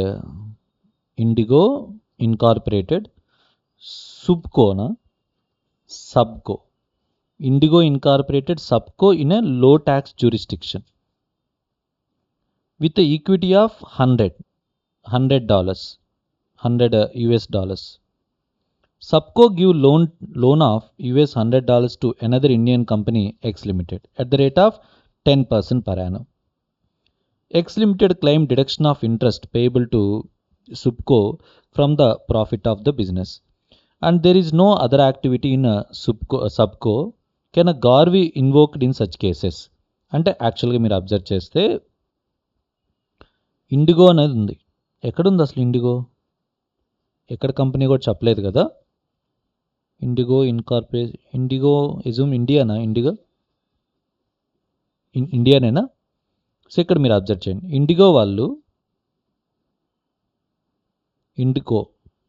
ఇండిగో వాళ్ళు డైరెక్ట్గా వీళ్ళు ఏం చేశారంటే లో ట్యాక్స్ జ్యూరిస్డిక్షన్లో ఒక కంపెనీని స్టార్ట్ చేశారు. లో ట్యాక్స్ జ్యూరిస్డిక్షన్లో సబ్కో స్టార్ట్ చేసి ఎంత మనీ, $100 ఇచ్చారు. ఎలా? ఈక్విటీ. వీళ్ళు మళ్ళీ ఏం చేస్తున్నారు, ఇక్కడ లోన్ ఇస్తున్నారు. ఎవరికి లోన్ ఇస్తున్నారు? ఎక్స్ లిమిటెడ్ వాళ్ళకి ఇస్తున్నారు. అండ్ వీళ్ళు ఇంట్రెస్ట్ పే చేస్తున్నారు. ఈ ఇంట్రెస్ట్ని కూడా ఎక్స్పెండిచర్గా డిడక్ట్ చేస్తున్నారు. ఓకే, ఇదంతా ఎక్కడో చూసినట్టుగా ఉంది. ట్రాన్సాక్షన్ అంతా రౌండ్ ట్రిప్పింగ్ కదా. సో ఈవెన్ దో ఇండియాకి ఇంకా మనీ రిటర్న్ రాకపోయినా still it is treated as A round tripping అవుద్ది, ఇది ఇంపర్మిసిబుల్ ల్యాక్ ఆఫ్ కమర్షియల్ సబ్స్టాన్స్ అవుద్ది, there is a tax benefit ఉంది కాబట్టి మనకి గార్ ప్రొవిజన్స్ అనేది మనకి ఇన్వోక్ చేయొచ్చు. డైరెక్ట్ ఎగ్జాంపుల్ ఉంది, మనం ఇంకా చార్ట్స్తో సహా చెప్పున్నాం మనం. The arrangement appears to avoid a payment of tax. The arrangement appears to avoid payment of tax on interest income by Indigo in case of loan is directly provided by Indigo to X Limited. వీళ్ళు డైరెక్ట్గా ఇచ్చుంటే దాని మీద ఏం చేయాల్సి వచ్చేది, tax pay చేయాల్సి వచ్చేది. The arrangement involve round tripping of fund even though the funds originated from Indigo are not tracked back to Indigo in this case. Even return రాకపోయిన వాళ్ళకి this is a round tripping finance. Hence arrangement may be deemed to be lack of commercial substance and consequently in case of Indigo and Subco may be discarded. In case of Indigo ఎవరిని discard చేయొచ్చు, Subco may be disregarded, అంటే ఆ company ఉన్నట్టుగానే treat చేయొచ్చు. And Indigo Subco may be disregarded అంటే eliminate చేస్తున్నాం, disregarded. And the interest income may be tax in the hands of Indigo. Next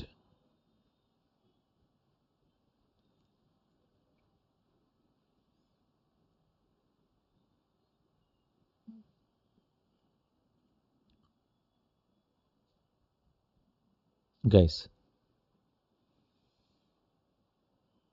ఇది కూడా డిస్కస్ చేసిన కాన్సెప్టే.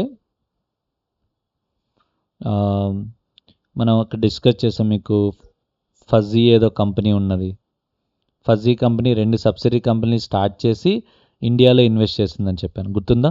ఓకే, పేరు జస్ట్ నేమ్స్ చేంజ్ ఉంటుంది, ఒకసారి విందాం. As per the provisions of tax treat between India and country X, any capital gain arising from sale of shares of Indian company would be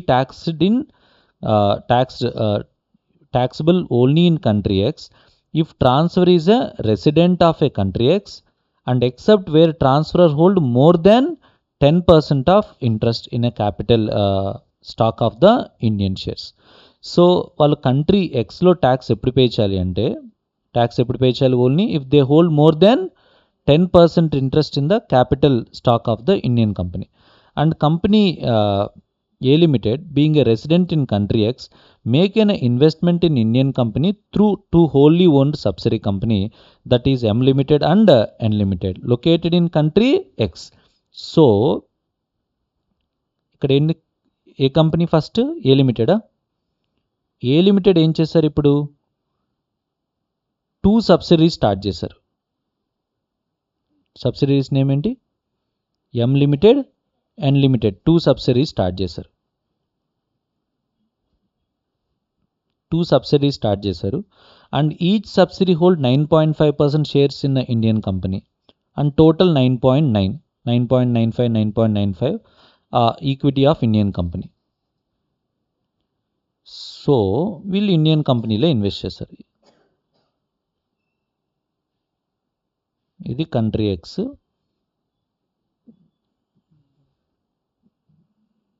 Indian కంపెనీలో invest చేశారు. 9.95% put together ఈ కంపెనీలో ఎంత ఉంది? 19.9% hold చేశారు. So the subsidiaries sell the shares of Indian company and claim exemption as each holding less than 10% of equity shares in Indian company. So ఏమని చెప్తున్నారు వాళ్ళ ఆర్గ్యుమెంట్? మేము 10% కంటే ఎక్కువ హోల్డ్ చేయలేదు కదా, 10% కంటే మేము ఎక్కువ హోల్డ్ చేయలేదు. ఈచ్ సబ్సిడరీ మేము హోల్డ్ చేసిన లెస్ దాన్ 10% కాబట్టి, సో ఇండియన్ కంపెనీలో మేకున్న షేర్స్ని సేల్ చేసినా మేము ఇండియాలో నో ట్యాక్స్ ఏమీ పే చేయమనేది ఆర్గ్యుమెంట్ వాళ్ళది. బికాస్ ఆఫ్, ఎందుకంటే కంట్రీ ఎక్స్కి మనకి ఇండియాకున్న డబుల్ ట్యాక్సేషన్ అవాయిడెన్స్ అగ్రిమెంట్ అలా ఉంది. మినిమం 10% ఆర్ మోర్ ఉంటేనే ఇండియాలో ట్యాక్స్ పే చేయాలండి, లేకపోతే సోర్స్ కంట్రీలో మనం ఏం ట్యాక్స్ పే చేయాల్సిన అవసరం లేదని ఉంది. వాళ్ళు అందుకని కావాలని ఎలా ప్లాన్ చేసుకున్నారు? 10% కంటే తక్కువ ఉండే విధంగా ప్లాన్ చేసుకున్నారు.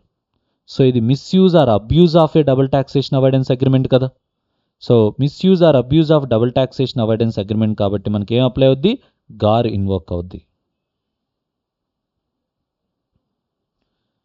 So above arrangement splitting of investment through two subsidiaries appears to be with the intention of obtaining the tax benefit under the treaty, and further it is appear no commercial substance in creating two subsidiaries as they do not change any economic condition of investor A. There is no commercial substance of creating two subsidiaries, and in a manner no business risks and cash flows కూడా ఏం effect అవ్వట్లేదు కదా. And reveal tinted element of abuse of tax treaties, tinted element of use of tax laws. Hence arrangement can be treated as a impermissible avoidance agreement by invoking gar if the tax benefit arising in aggregate to all the parties to the arrangement exceed 3 crores. Consequently, treaty benefit would be denied by ignoring M Limited and M Limited two subsidiaries, or treating M Limited and M Limited one. ఎలా అండి, ఎం లిమిటెడ్ని ఎన్ లిమిటెడ్ని డిస్గార్డ్ చేసి వాళ్ళకుండే supreme power వల్ల M limited and N limited are both are to be treated as a one and same company for tax competition purpose. వాళ్ళు ఒకే company ద్వారా invest చేస్తున్నట్టు రెండింటి కలిపి ఎంత 19 అంటే 10% కంటే ఎక్కువ కాదు, అకార్డింగ్లీ ట్యాక్స్ ట్రీట్మెంట్ ఉంటుంది.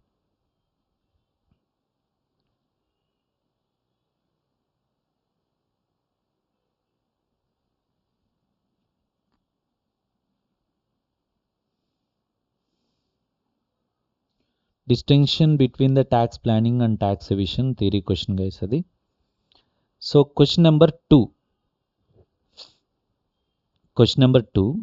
specify with reasons whether the following facts can be considered as a tax planning, tax management and tax evasion. Tax planning, tax management and tax evasion దేని కింద కన్సిడర్ చేయాలని చూస్తున్నారు, వన్ బై వన్ చూద్దాం. Mr. P deposited 1 lakh in PPF account so as to reduce the total income from 5,90,000 to 4,90,000. So guys, investment in PPF is a benefit given in the act itself kada, tax planning adi. SQL Limited maintains register of tax deduction at source effectively by enabling timely compliance. We are maintaining a register, that is a tax management. An individual taxpayer making a tax saver deposit of 1 lakh in a nationalized bank. So an individual taxpayer making a tax saver deposits of 1 lakh in a national tax saver deposits lo chestuన్నారు, ఇది కూడా tax planning ఏ కదా. A partnership firm obtain a declaration from the lender deposit in form 15G 15H and forward the same to the income tax authority. They are getting these forms అంటే ఇది tax management. Company installed air conditioner costing 75,000 at a residence of director as per the terms of his appointment, but treated it as fixed in a quality control section in the factory. ఎక్కడ install చేశారు, ఇంట్లో install చేసి అది ఫ్యాక్టరీలో install చేసినప్పుడు చూపించి depreciation claim చేస్తున్నాను. ఏంటిది, మిస్రిప్రజెంటేషన్ ఆఫ్ ఫ్యాక్ట్స్ కదా, ఇది ట్యాక్స్ ఎవిషన్ కదా. Next, RR Limited issue a credit note. RR Limited issue a credit note for 80,000 as a brokerage payable to Mr. Ramana, who is a son of that managing director of the company. So ఇప్పుడు company ఏం చేస్తుందంటే managing director of కంపెనీకి 80,000 బ్రోకరేజ్కి credit note ఇచ్చారు. The purpose is to increase the total income of Ramana from 4 lakhs to 4,80,000 and reduce the income of RR limited కరస్పాండింగ్లీ.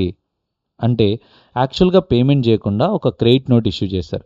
So that ఏమవుద్ది, ఈ credit note 80,000 వల్ల company income 80,000 తగ్గుద్ది, వాడి ఇన్కమ్ ఎంత పెరుగుద్ది 4,80,000, 80,000 పెరుగుద్ది. 4 lakh ఉన్నది 4,80,000 ఉంది. 4,80,000 అయినా ఫరక్ పడదు, బికాజ్ వాడికి ఏం స్లాబ్ రేట్స్ అప్లై చేస్తే ట్యాక్స్ బెనిఫిట్ వస్తుంది కదా. సో ఇక్కడ ట్యాక్స్ అవాయిడెన్స్ ఉంది. యాక్చువల్గా చెప్పాలంటే ఈ ట్యాక్స్ అవాయిడెన్స్ని కంట్రోల్ చేయడానికి కూడా స్పెసిఫిక్ రూల్ కూడా ఉండే ఛాన్స్ ఉంది ఇక్కడ. సార్ 40A సబ్సెక్షన్ 2 అని ఉంటుంది. 40A సబ్సెక్షన్ 2లో ఏంటంటే రిలేటివ్స్కి పేమెంట్ చేసేటప్పుడు ఎక్సెస్ అమౌంట్ పే చేస్తే దానికి ఏం రాదు, డిడక్షన్ రాదు. కానీ ఇక్కడ మనకి యాక్చువల్గా సార్ ఉంది కానీ ట్యాక్స్ అవాయిడెన్స్ కానీ యాక్చువల్గా ట్యాక్స్ అవాయిడెన్స్ అది, కానీ మనకి ఇక్కడ ట్యాక్స్ ఎవిషన్ లాగే ఇచ్చారు. మనకి ఇన్స్టిట్యూట్లో దాన్ని ఏ విధంగా ట్రీట్ చేస్తున్నారు, ట్యాక్స్ ఎవిషన్. అంటే ట్యాక్స్ ఎవిషన్ అంటే మిస్రిప్రజెంటేషన్ ఆఫ్ ఫ్యాక్ట్స్ ఏమీ చేయట్లేదు నా పాయింట్ ఆఫ్ వ్యూలో. బట్ అక్కడ మనం అలా ఇచ్చున్నారు కాబట్టి మనం ఏం చేయలేం. చాలామంది ప్లాన్ చేస్తుంటారు ఇలా బట్ 48 సబ్సెక్షన్ 2 అనేది కంట్రోల్ చేస్తుంటుంది, అంటే రిలేటివ్స్కి వీళ్ళకి ఎక్సెస్ శాలరీ పే చేయకుండా. బట్ అది అలా ఇచ్చినారు, but we have to follow the institute కాబట్టి మనం ఏం చేయలేం. Next, a company remitted provident fund contribution of a both own contribution and employee contribution on monthly basis on or before due date. Monthly basis మన contribution employer బాగా plan చేస్తున్నాం, ఏంటది? Tax management.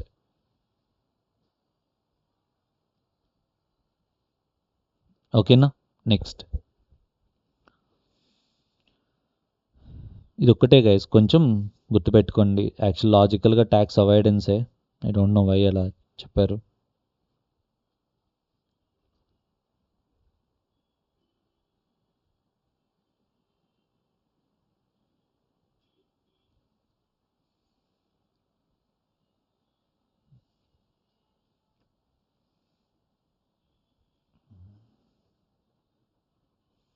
అంటే మనం ఇంకా దాన్ని ట్యాక్స్ ఎవిషన్ అంటే ఎలా అనుకోవాలంటే, హీఈస్ నాట్ వర్కింగ్ అని,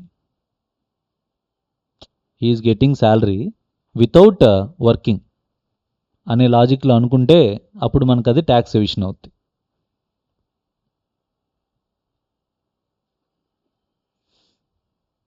question number 3, merger of loss making company with a profit making company, one resulting loss is set off by profit, set off of profits as a lower net profit and lower tax for the merged company. Would the losses be dissolved by applying the GAR? ఒక profit making company ఒక loss making కంపెనీని acquire చేశారు, merger అయింది. Accordingly ఆ losses అన్ని merged company carry forward set off చేసుకున్నారు. GAAR invoke చేయొచ్చా అంటే answer is no. GAAR invoke చేయకూడదు, బికాజ్ లాసెస్ సెట్ ఆఫ్ చేయడం అనేది పర్మిసిబుల్లే.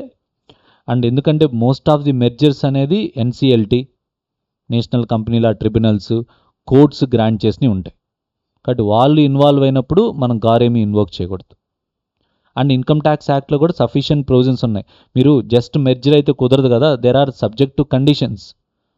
మెర్జర్స్ కేసెస్లో అన్ని సేఫ్ గార్డ్స్ తీసుకొని ప్రొవిజన్స్ ఉన్నాయి మనకి. Okay, that is acceptable only.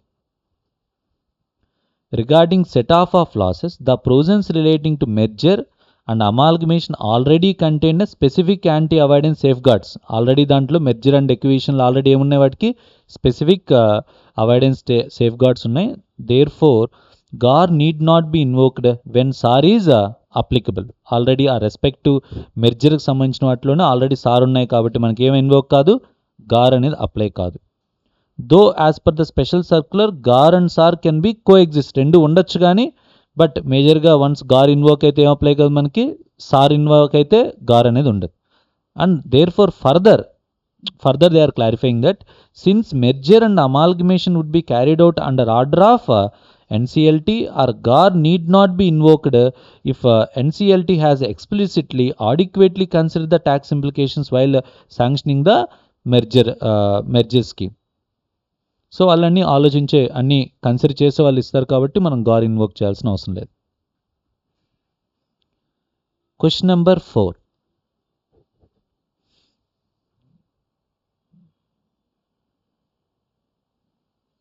A choice is made by the company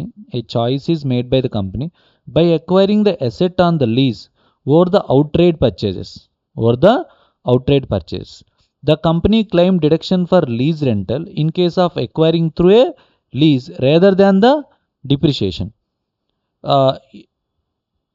as in the case of purchase of the asset. Would the lease rentals being higher than the depreciation be disallowed as expenditure under GAR? Guys, వాడికి 2 options, buy versus lease. Buy versus లీజ్లో వాడు ఏమనుకున్నా అంటే మనం రెంటలే pay చేద్దాంలే అనుకుని వాడు fix అయ్యాడు. కానీ ఇక్కడ ఏంటంటే రెంటల్ పేమెంట్స్ అనేది డిప్రిషియేషన్ కంటే చాలా ఎక్కువ ఉన్నాయి కాబట్టి మనం గార్ ఇన్వోక్ చేద్దాం, వాడు దానివల్ల వాడికి లీజు తీసుకోవడం వల్ల ట్యాక్స్ బెనిఫిట్ వస్తుంది అని మనకెందుకు. That is their tax planning కదా. బై వర్సెస్ లీజ్ అనేది ఒక ట్యాక్స్ ప్లానింగ్, అది దాంట్లో మనం ఇన్వాల్వ్ అవ్వాల్సిన గార్ అనేది ఏం అవాయిడెన్స్ ఏం లేదు దాంట్లో. GAR provisions is not apply in this case as the taxpayer merely making a selection out of the options available to him under the provisions of the act for which eligible and satisfy the stipulated condition. If any, even if the choice of such option result in lower tax liability, the same is a result of tax planning. ఒక tax తగ్గినా సరే ఇది as a part of the tax planning. మనం capital బడ్జెటింగ్లో చాలా క్వశ్చన్లు కూడా చేస్తాం. Question number 5 చేసామా? క్వశ్చన్ నెంబర్ 5 చేయలేదు. Yes.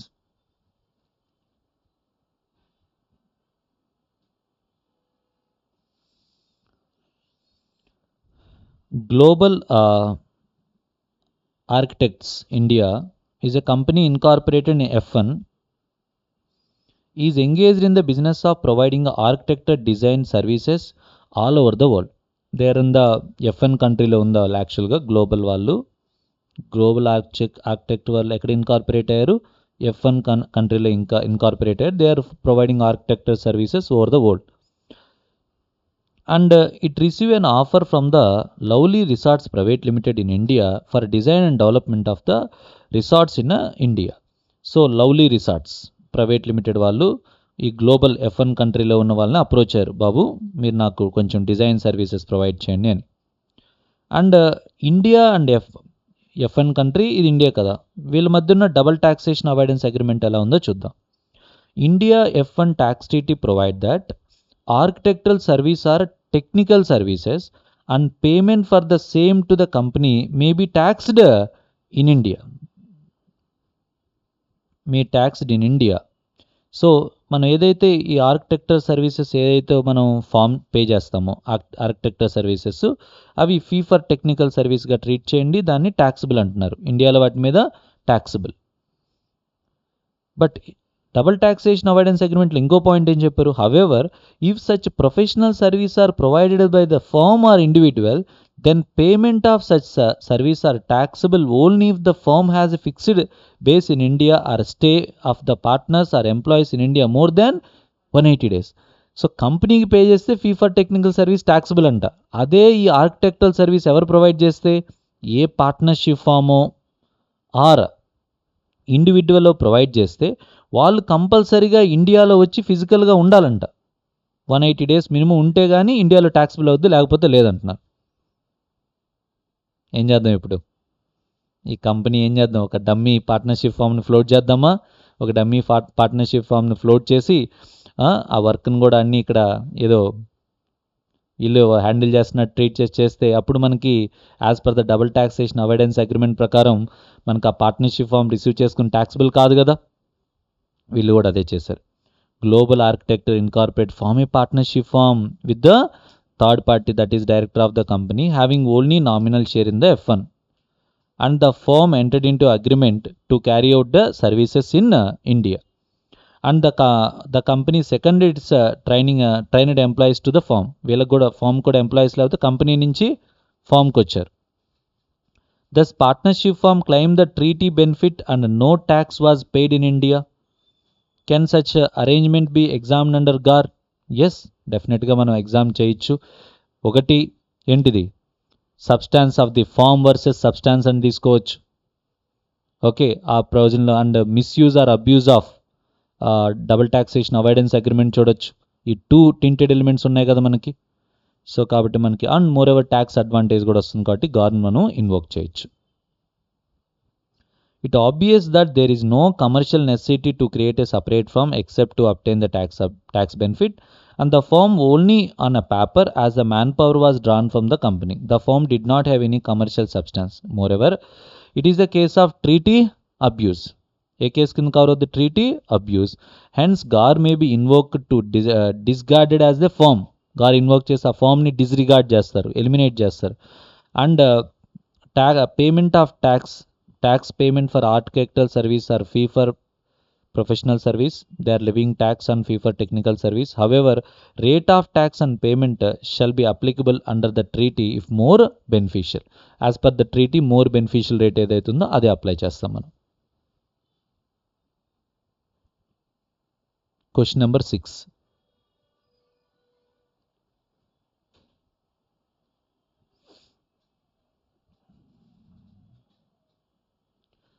Foreign Bank Jed Limited.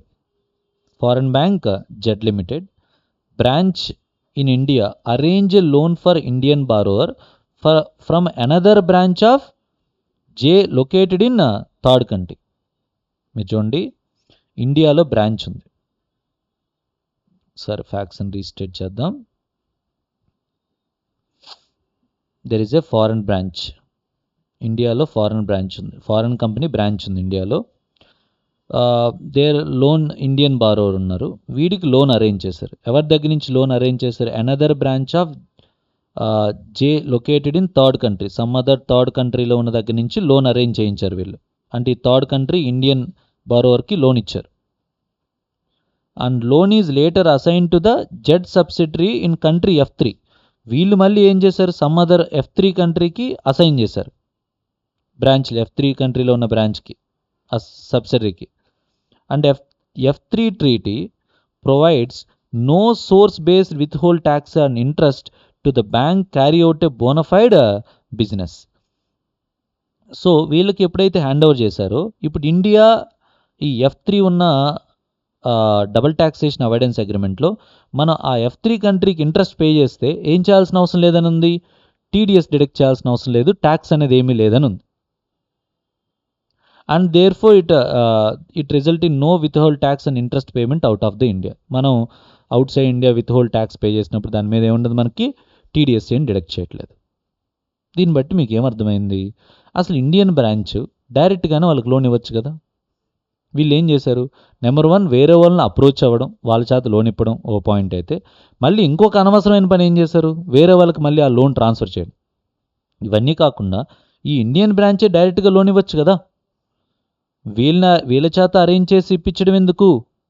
మళ్ళీ ఈ లోన్ని మళ్ళీ ఒక ట్యాక్స్ లో ట్యాక్స్ కంట్రీ, మన ఏదైతే ఫేవరబుల్గా టర్మ్స్ ఉన్నాయో వాళ్ళకి, ఆ బ్రాంచ్కి ట్రాన్స్ఫర్ చేసి ఇంట్రెస్ట్ ఆ బ్రాంచ్కి పే చేయడం ఏంటి? సో డెఫినెట్గా ఇది మిస్యూజ్ ఆఫ్ ట్యాక్స్ ట్రీటీస్ కింద కన్సిడర్ చేస్తాం. ట్యాక్స్ బెనిఫిట్ వచ్చింది కాబట్టి గార్ ఇన్వోక్ చేస్తాం. The above arrangement of finalizing the loan from one country, loan finalized in one country, assign it to the another country, has been made mainly to avoid withhold tax provisions on the basis of there will be no withholding provisions on the interest earned by the F3 residents under the India and F3 టెరిటరీకి ఉన్న కంట్రీలో ఉన్న ఈ టెరిటరీలో ఉన్న కాబట్టి ఈ withhold ట్యాక్స్ని అవాయిడ్ చేయడానికి they are making the arrangement. And there is a tinted element being abuse of the treaty and thus thereby treated as an impermissible avoidance arrangement. The revenue may invoke the GAR with regard to this arrangement. Understood?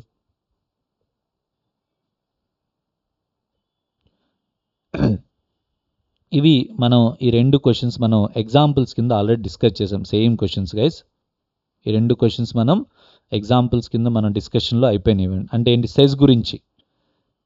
Okay, ఒకటి footprint limited is a company incorporated in India, is setup unit in special economic zone for manufacture of water bottles. It claim 100% deduction of a profit earn from that unit as per 10AA.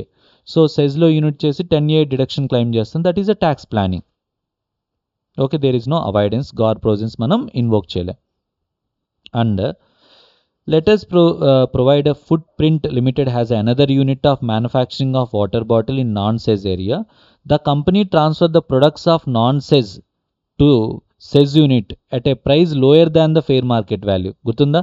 Lower fire market value transfer చేసి tax avoid చేద్దామని plan చేస్తారు. కానీ దానికి స్పెషల్గా మనకి ఏమున్నాయి? Sir ఉన్నాయి. కాబట్టి మనకి ఏం అప్లై కాదు? గార్ అప్లై కాదు.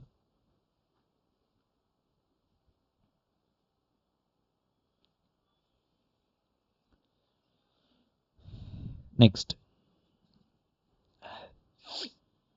specify with reasons whether the following acts can be considered as a tax planning and tax management, tax evasion. Next, Mr. D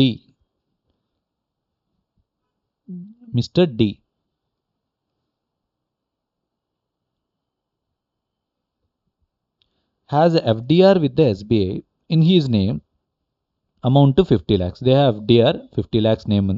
He gifted this sum of 50 lakhs to his son on 10/4/2024. ఎవరికి ఇచ్చారమ్మా? సన్కి gift ఇచ్చాడు. The date on which he attain the 8 years age. Major అయిపోయాడు ఆ son కూడా.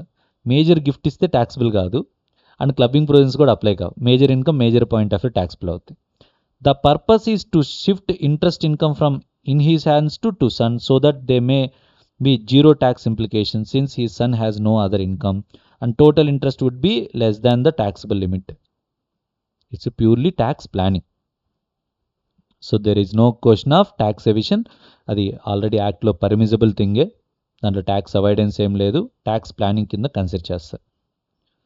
Next, Rama annual income 49.5 lakhs for assessment at 25-26 excluding commission received from the ABC Limited.